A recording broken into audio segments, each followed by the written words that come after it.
We are about to spoil Foreign Correspondent.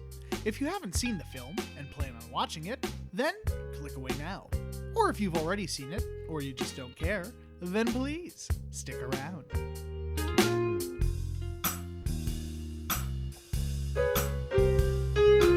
Hitchcock? I'd see a doctor about that one, buddy.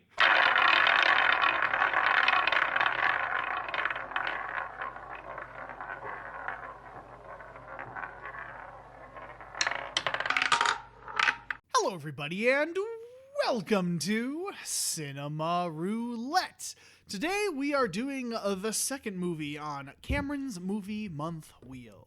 And I'm Mystery, tension, thrills, and a splash of color. Yeah, that last one was a lie, but there's no color in this movie. It's black and white. Well, that was just the title of the wheel. Oh, right. Okay, I forgot. I apologize. Okay, anyway.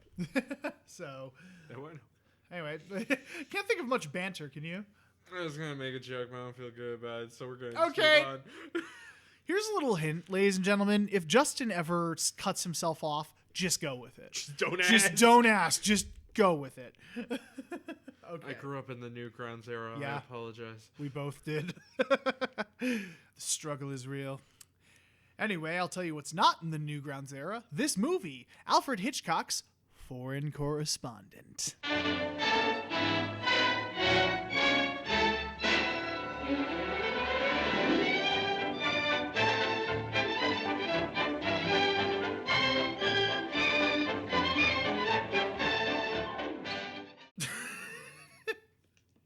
Silence is lovely.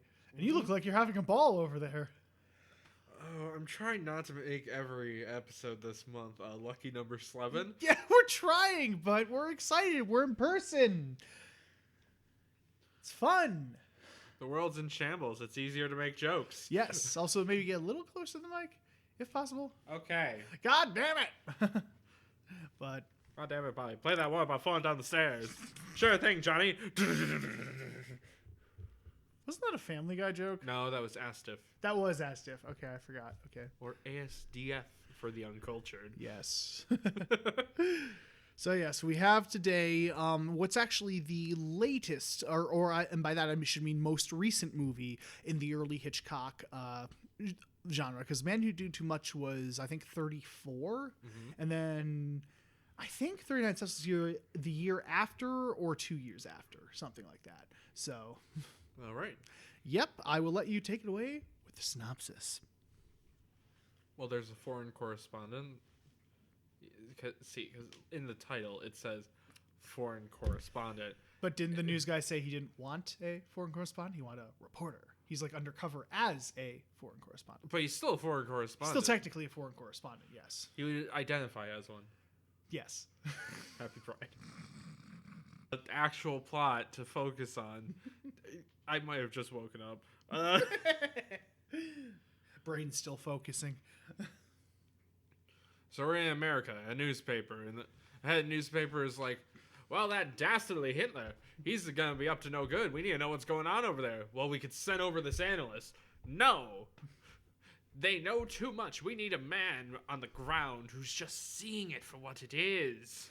Yes, we don't need anybody who has knowledge about Europe to actually report on Europe. That would be silly. So we send Johnny Jones, which sounds like a Powerpuff character. It's actually his name, though he goes under an alias. I forget what that is. Handerstock is the... Haverstock. Haverstock. Yeah. His last name. But I'm going to call him Jones because that's easier. Mr. Jones and me. But yes, they give him an alias to sound more professional. Which, what? Well, because it's Britain, I guess, so they didn't want an American-sounding name. They wanted But everyone knows he's an American. I know! I don't get it either. Johnny Jones is a fine name if you're making a parody of a 1940s movie. Yeah. It really does sound like a gangster name, almost. Jimmy Jones. Jones, even though he was prepared to be fired because he just really hates his job. Even though he's apparently good at it. I love that. He's like, oh yeah, I could get a job in an hour. Ha ha. Ha ha ha ha ha. Wouldn't that be nice? It would be. I was just trying to think if we were still in the Great Depression at this point. I don't think it worked because that started 29. Let's look that up real quick. Hold on. Yeah, the Great Depression was still going on because this takes place in 39. Yeah. And it went on until 1941. Okay. Which, I was pretty sure about that. So, yeah, this dude's so cocky. He's like, yeah, it's the Great Depression. I can quit this job still and still get a new job. Yep. But either way, the boss is like, you're a good enough sport. Go on over there, even though you know nothing about that dastardly Hitler. Yeah. You ever heard of this famous politician? No? Great. Awesome. Go meet Van Meer and Stephen Fisher. Those are the two people you should focus on. Yeah, Van Meer. I was trying to remember his name. So he meets up with someone named Stevens in London. He also just randomly runs into Van Meer while going to an event. Yep. I think he's going to meet him at the event, but they happen to catch the same cab over. Yeah. So they ride on over. Van Meer is kind of just a docile old man.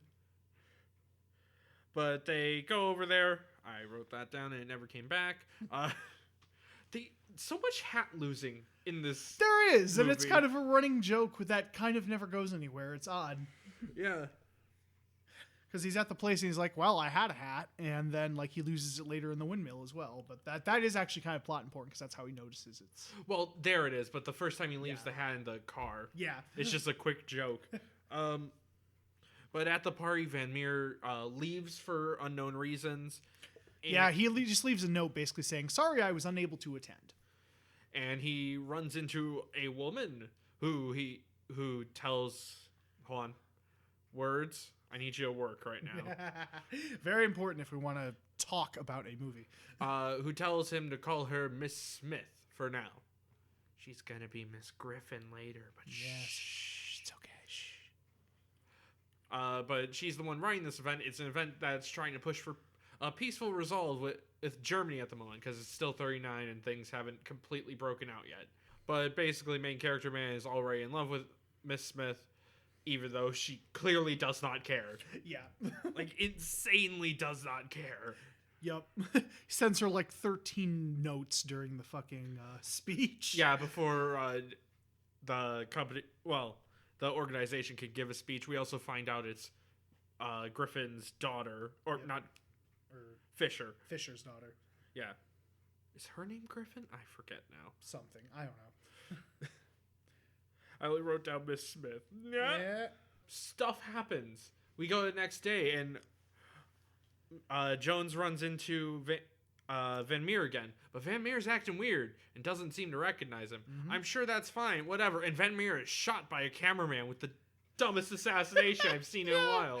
He goes, like, he's taking a picture, and instead of just firing the gun, he drops it, revealing the gun. Well, and then shoots him. He had, like, a hood over the camera, like they'd have at the time, but the hood falls off, and he's just holding the gun next to the lens.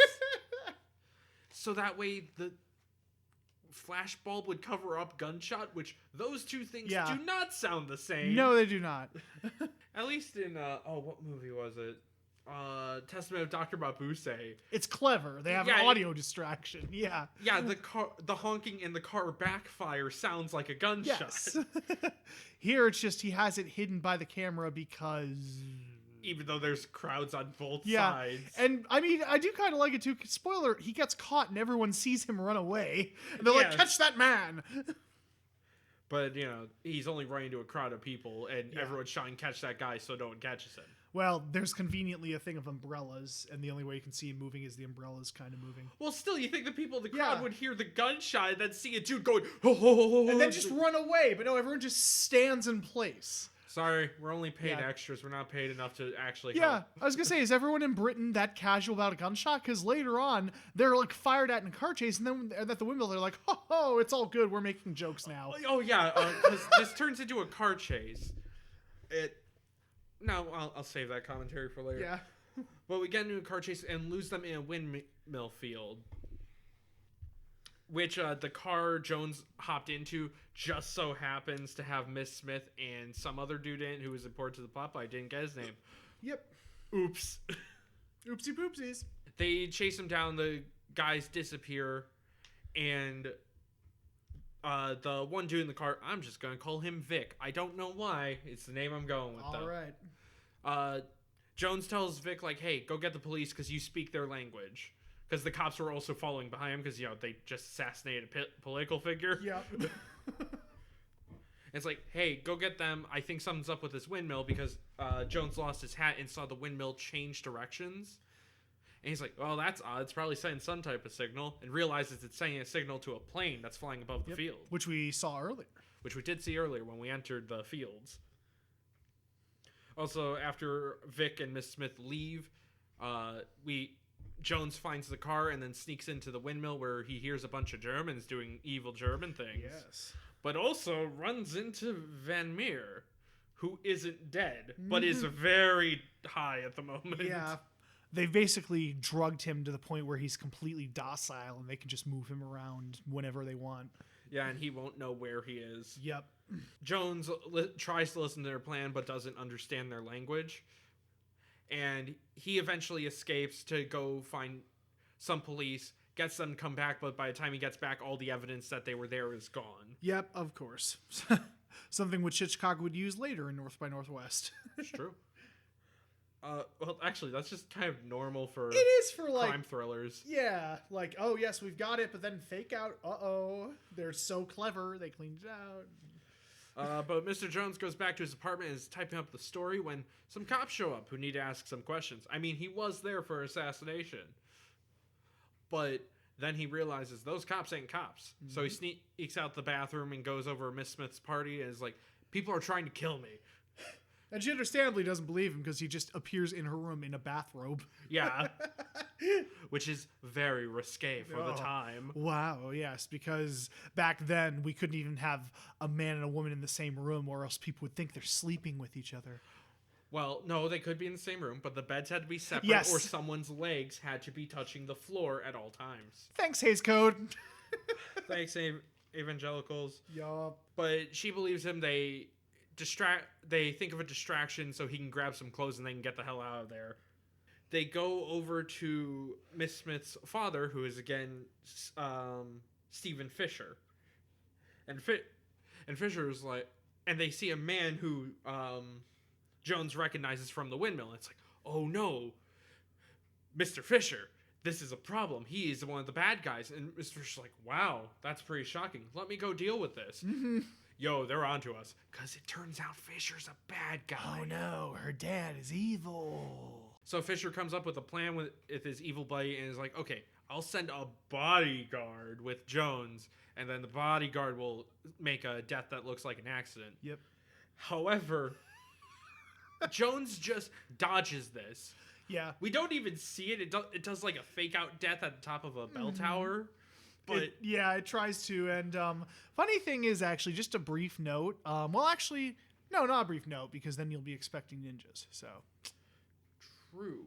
I will not say which movie it in, but there is another movie that we have that pulls a similar trick. No. Oh wait, that's a spoiler for something else. Yeah, never mind. Let's avoid that. Anyway, sorry, moving on. Because we're nice on this show. We try not to spoil things without warning. Exactly. I have argued with people on Twitter about trying to spoil things. That's another rant we could go on one of these days. Yeah, but the assassin fails, and Jones realizes, oh, Fisher's in on it. Mm-hmm. And we find out the whole reason they want Van Meer is because there is a treaty that could really turn the tides if war breaks out, but only two people know it vocally. Yeah. One of them being Van Meer. I think the way they say is one has half, the other has the other half, or something like that memorized, so they can just write it down both, and that way it really is a secret treaty if only two people know it and it's never been written down. Yeah. So, which I'm not sure why you'd give it to an old man who is clearly already pretty gone. Yeah. Then they come up with a plan to try and trick Fisher into thinking his daughter is kidnapped in order to figure out where Van Meer is and stopping this whole thing. However, due to a misunderstanding, first off, Jones and Miss Smith go off to the countryside, and Vic tries to go in and be like, hey, we kidnapped your daughter. We've come for your daughter, Chuck. Yep. His name's not Chuck, but I wanted a Beetlejuice reference. Yeah. which may be a reference to something else. I might just be ignorant. But besides the point. It's a famous quote from something. Beetlegeist. Beetlegeist. However, due to a misunderstanding of words, with Jones trying to keep her safe, she goes back home, ruining the plan before Vic can get the note in order to figure out where Van Meer is. So now everything's just, oh, fuck. And Fisher goes through with his plan to go interrogate Van Meer, but Vic shows up, right? Yeah, he shows up and kind of interrupts the interrogation. He's like, hey, he's not your friend. And then he goes, what? You're not my friend? Yeah, because they were going to just trick him after sleep depriving him and drugging him. But then they just torture him for literally 5 seconds. Yeah, like they've been like sleep depriving him with like bright lights on him at all times and constantly playing loud music. And he gives this whole big speech about, you will never get anything out of me. And then they immediately get something out of him. By just hurting him in a way that they do off screen because Hays Code, and also because then your mind wanders into what it could possibly be. Yup. And then the war starts. Technically, our characters lose here. Yeah, the war breaks out.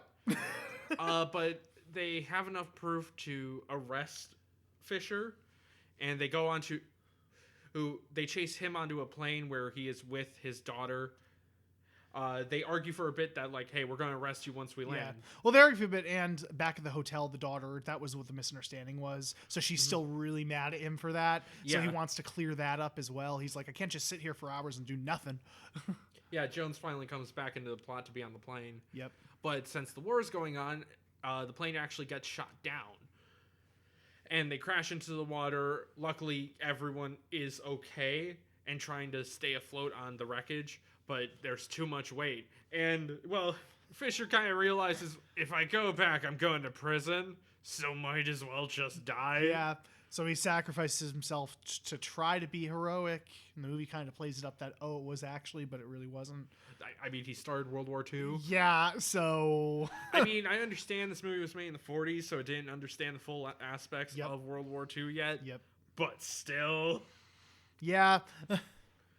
But yeah, they get rescued, are told, hey, you can't run this story whatever you do. But Jones just leaves a phone on while he's getting interrogated, he puts basically. it up, and then, like, he says, oh, yes, why, of course, I won't tell my editor that we're currently floating in the Bering Sea at altitude, blah, blah, blah, blah, and that this totally happened. And then they finally notice the phone, and he was like, oh, yes, Uncle, right, hey, Uncle, how you doing?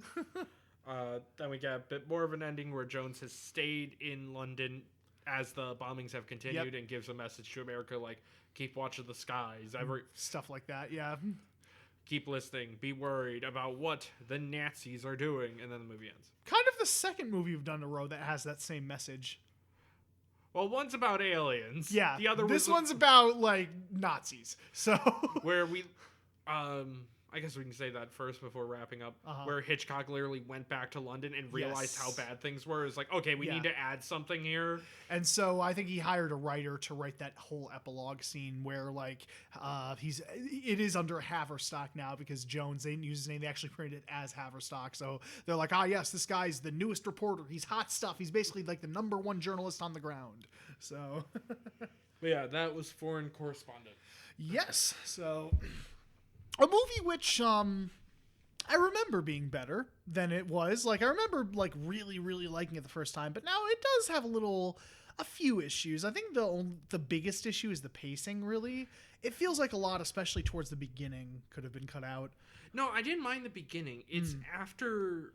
It's either before or after we find out Griffin is a bad guy. Yeah. There's just a good 20 minutes of meandering. Just kind of slows down when we kind of just go about doing stuff and talking. Where like the villains are trying to double guess where our heroes are going, but the heroes don't know what they're doing. Yeah, and then it kind of picks up towards the end again, obviously. But yeah. Yeah, there's just a bit of a slow point. The movie is 2 hours, right? 120 minutes. Mm-hmm. So... we feel like a bit of that could have been rushed up a little bit, but yeah, it could have been cut out. Yeah. But thankfully what is good is still really good. Like, one of my favorite things about the movie is the cinematography is absolutely gorgeous. The only bad thing about it is the green screen, as usual. Oh my God. It does not look good. Hitchcock, I know you love vehicles and stuff, Yeah. but Jesus Christ. Honestly. It doesn't look good, and that's the problem. Like Hitchcock in general, and just like that, I think that was a problem with the movies at the time, is they focused way too long on the green screen.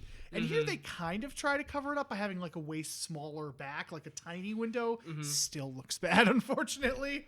Yeah, the only one that looks fine is the plane, I'd Yeah, say. in a couple of shots it looks fine, but like the fact they actually, when the plane's going down, they actually got footage of a plane. yes, going down. They had like a stunt plane, like mounted cameras on it, and had the water. Yeah, like nosedive and then pulled up just before it hits the water. Yep. But before that happens in the footage, they actually pumped water through the screen. Yeah, it was like a screen made of, I think, like rice paper or something. So as soon as the water started pumping, it would burst basically and come through, and then it probably had fake glass, and then the water pressure just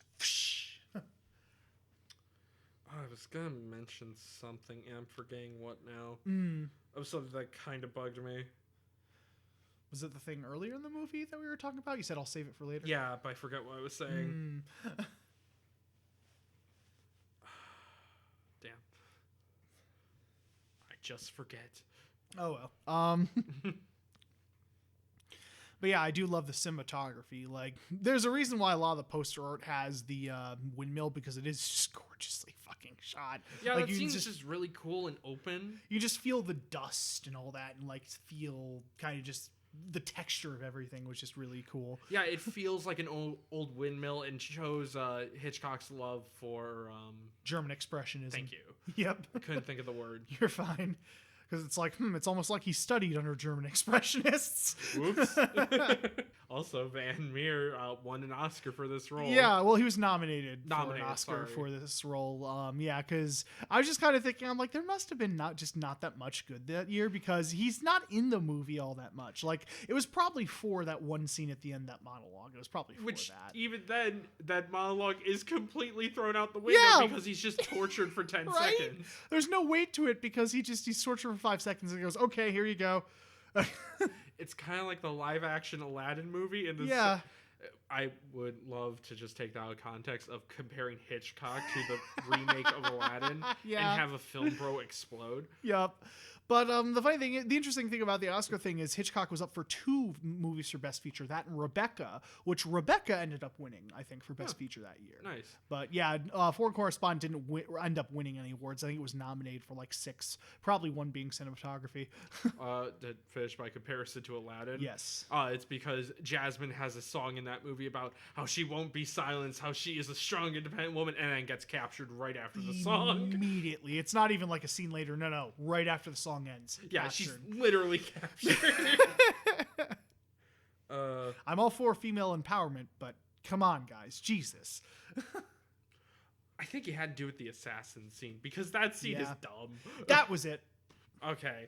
Because it's like, their whole plan here is this is a guy who will push people to make it look like an accident. Like, he tries to push Jones in front of a bus, but the bus swerved just in time. Yeah. And then takes Jones up to the top of a bell tower and readies to push him out the window. But he's like waiting until everyone else leaves. He wants no witnesses. So they keep coming up and interrupting and going back down, and that's kind of where the tension tries to be. Yeah, and then we see him charge at Jones. We cut to outside and we see someone fall out, and then cut to later that day where Jones is like, wow, he was trying to kill me. Yeah, because they like zoom in on the one guy talking to Jones, and then they kind of pull out to reveal that he's right there. Mm-hmm. And apparently Jones just felt something was happening and stepped to the side. It's never really explained. It's like, man, I don't know if it was instinct or something, but I stepped to the side just in time, and he just went out the window. My plot senses were tingling, so I moved slightly to the right. Right? Also, I understand the rule is show, don't tell. But if you're writing letters consistently between characters, you don't have to show it on screen. You can just say what's on the letter. Yeah. Well, and the one where she was reading through the letters at the conference room, that was kind of funny. Yeah. But because like he drew little images on it and stuff. But yeah, everything else, it's like, this is a plot note. You can just have the characters read it. Like, Yeah, here's a note, audience, so you understand what's going on. Characters will not read it. Yeah. Back to the movie. Yeah, it's a little lazy. Besides that, I can't think of much of a problem. Yeah, I can't either. It's a really solidly put together thriller. Like, any problems we have are more nitpicks than anything, really. There is So. one nitpick, actually, I just thought of. Okay. I don't think Hitchcock learned how to do action yet. Mm-hmm. Because, like, when the gunman is shooting back and trying to run away, he looks so stiff doing it. A little bit, yeah. Like, there's a moment where Jones meets him outside the crowd, and he's literally just standing across from him, and the gunman goes bang and misses and hits a bicyclist to his left. Yeah, bicyclist falls over, yeah. And I get it was supposed to be very hectic and all that, but it could have been more better paced. But he wasn't moving pancake. Yeah. He was very, like, robotic and stiff in his stance. His acting wasn't all that good. And we don't know if that was just due to the actor or bad direction or what. Yeah. So. Oh, there's also the fact that the ending doesn't resolve much. Yeah. I think that was really my biggest problem with the movie is, like, the way the plot resolves is a little silly. He just jumps in and dies, and that's it. Which like, isn't satisfying. And also, there were other people part of this conspiracy. Yeah. But they're just gone. They're gone now, presumably arrested. Who knows? We never address it. We get a note that Van Meer was found unconscious in a field. Yep. They didn't kill him for some No. reason after getting the information they wanted. Yeah. And fun history fact, in case you're... Because at one point in the movie, they're like, we don't have enough to arrest Fisher. We don't have any evidence. And you'd think, well, there's conspiracy. Conspiracy was not actually part of legal jargon until the 70s. Yep. So conspiracy to commit murder or conspiracy to do anything really didn't exist. Yeah, it wasn't really a thing. Now there was I think you said we can speculate that was probably, it could have been under attempted murder. They could have tried to frame it that way. Well, but, this was more kidnapping. That's about all they could do, but they needed more proof of that. Yes. So since technically he was drugged and consenting in a sense. Yeah. So it kind of checks out judging by the laws of the time period. So as was the standard at the time. Yep. But yeah, the good of the movie, besides cinematography, acting. Everyone does a great job, and I really like the snappy dialogue, and a lot of the jokes do work. So yeah, at least Hitchcock's writing was consistent here, where he still is able to have a serious story and some good jokes to one another. Yeah, some good jokes and a decent romance, even if that felt really rushed. Rushed near the end, where it's just like, "Do you want to marry me?" Sure. Oh, I did it. I do like that though. Like, he's like, I actually had more I wanted to say though. I thought we'd like do this whole back and forth thing, and but you're just going with it. It's like, you can say it after the way. It's like I had more to say after that. Yeah. It's kind of funny. Part of me is just like, just because you point it out doesn't make it okay, but at the same time, it was funny. So also, we could give it a bit of a pass because it's earlier in movies creation, so it wasn't too cliched yet. No, it wasn't. So this is only 1940. Meta humor. But yeah, other than that, it's a fine thriller. Really good. Yeah. Solid. So it's not much else to say on it, really. Like, this isn't the worst Hitchcock by any means. No. It's slightly above mid tier, I would say. I would say so too, absolutely. After rewatching it, definitely. Because again, it was higher on my list, but it's kind of gone down now a little. So it still has some good moments. The mystery is neat, and the plane scene is actually super impressive, especially for the time. It was really well done for the time period. So, and Hitchcock's editing style and just how ahead of time he was, that you will see that further in the earlier movies that we'll do from the 39 Steps and Man Who Knew Too Much, because the editing, the very fast editing, he kind of pioneered that.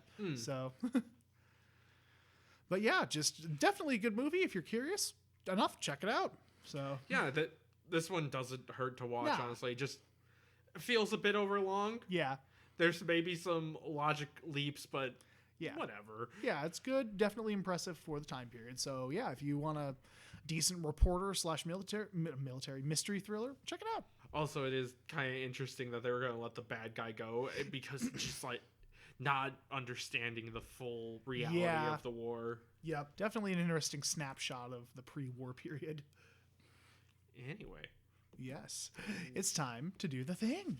The Thing, the show was based on. Yay! So we have 7 movies left already. Oh, goody. I'm not keeping track of numbers, so I don't know when the 200th episode is. Mostly because if we do extra episodes before then, we're recording this in June. Yeah, so we don't know. You could have already heard it by now. If not, we're still not going to say anything about it. I'm pretty sure it's, at the moment, it's going to happen in November from what I know. Okay. Otherwise, it's up in the air. Yep. But anyway, it's time to Bin. Oh, I was hoping it would do the third category, but we're back at horror. We are actually in color now. Ooh, I'm excited. Which one did we get? Pandorum. We got Pandorum. Okay. I don't know anything about this movie other than the poster. Think of it as basic. Nope. Okay. I'm excited to revisit this one. So just a little brief thing at the end. I have not seen this movie in probably like at least 5 to 10 years. Well, last time we did that with something, we got Yeah. Running Scared in Movie Month, and we got Flash Forward for a TV show in The Cape. But I know. So what's there to worry about? But What's there to worry this about? is one I watched a lot way back when because I used to have the DVD. But I'm interested to see how it holds up. Okay. So, yes, we are going to do some horror on Cinema Roulette. Next Wednesday. Yep. Well, this upcoming Wednesday. For them, yeah. Yeah. Ending things is hard. Okay, perfect.